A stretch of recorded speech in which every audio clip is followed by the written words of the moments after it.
This Grand Eagle GE131-G isn't actually listed as an homage watch, but for those of you in the know, you'd see there's much more than a partial resemblance to a Seiko 5 Sports. Just Google Seiko 5 Sports orange dial and you will see this watch. But regardless, they do not call it an homage. What is this thing?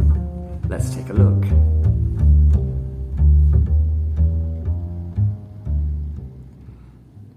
Good day to you all and welcome back to another BBW watch review.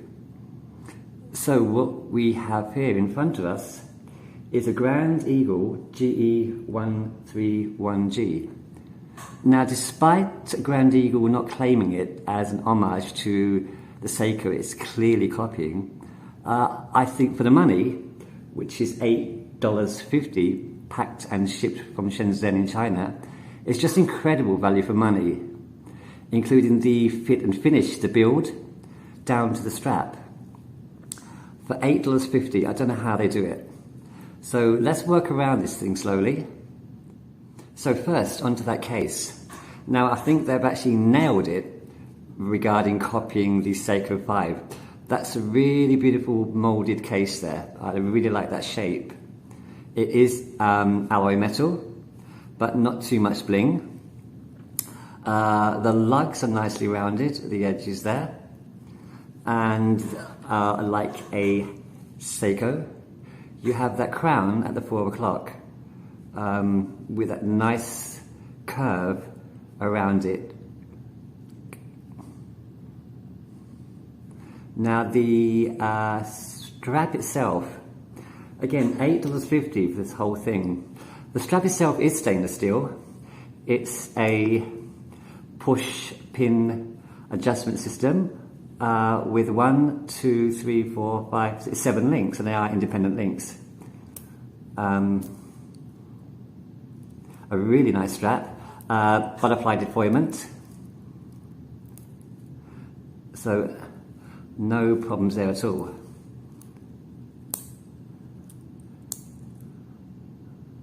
Really happy with that. So back to the watch itself. So you have a 40mm dial with a lug to lug of about 50, but those lugs do curve down to contour with the wrist. You have a weight.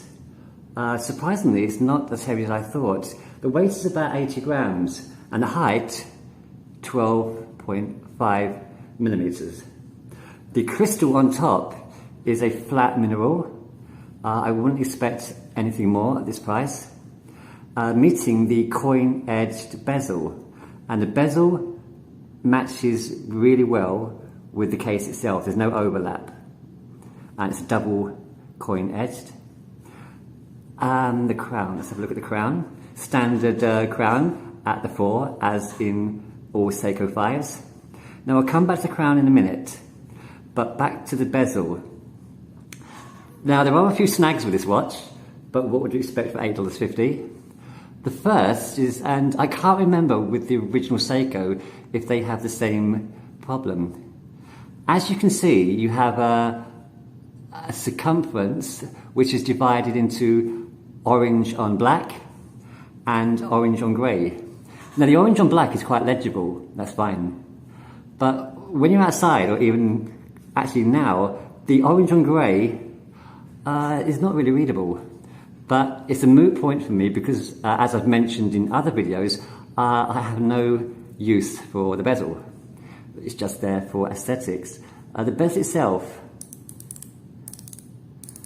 it's quite a smooth click. It's a 60 click bezel with, I'd say about a 2-minute back play. And I guess that would be moved quite easy when your hand is in and out of your pocket. That's if you use the bezel at all. Onto the face. Beautiful face here. I think this only comes in an orange, and I wouldn't expect it to come in any other colour to have that same attractiveness. You have applied indices that match the Seiko. You have dots.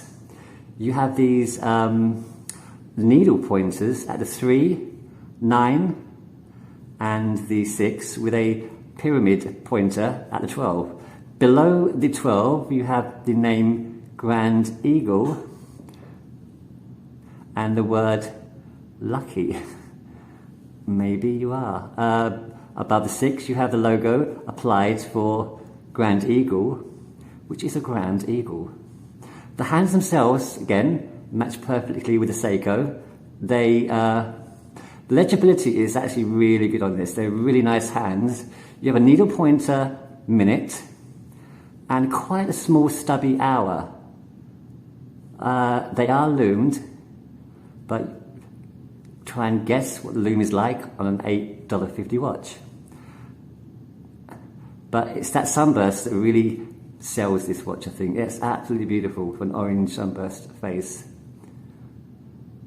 So the 24-hour GMT style bezel.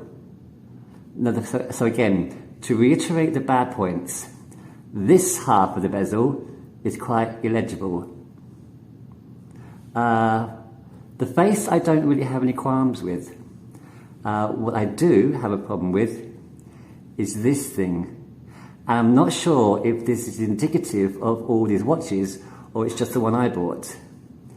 Because when you push that in to get the movement working, it's an absolute bugger to pull out. And often you have to use a sharp knife or an sharp implement to pull out the crown. And I'm not sure why that is. It's just something that's recently happened. So I hope it's not the case on all of these watches. Before we come to that, back to that handset, you have a stainless steel back, a 3 ATM or 30 meters of water resistance, the name of the watch, GE131-G, and the Grand Eagle logo, which is a rather grand looking eagle.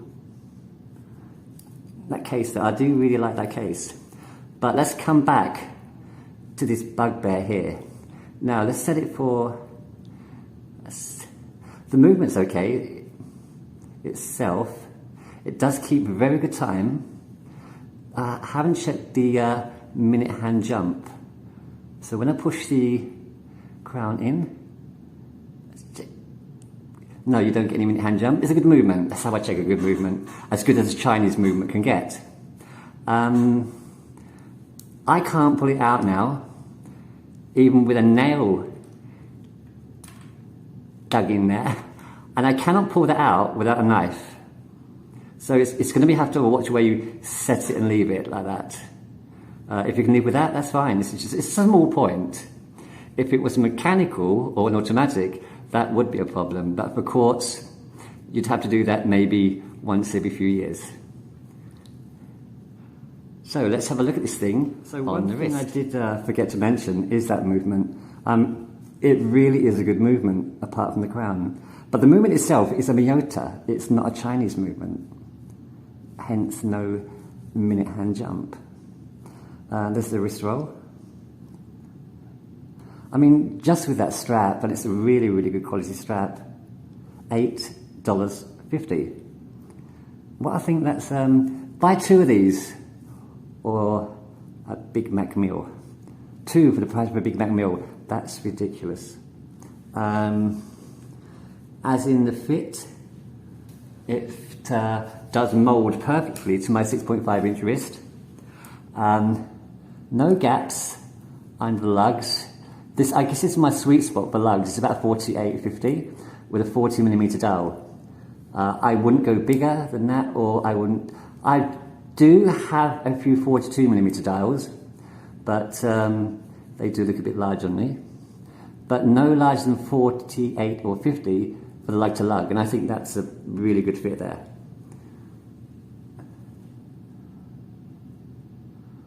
And we haven't actually checked the second-hand OCD. Does it hit all those markers? So I forgot to mention on the chapter ring, you do have a raised angled chapter ring with all the minute markers. And does that second hand hit them? I guess it does, yeah. That's your Miyota for you there.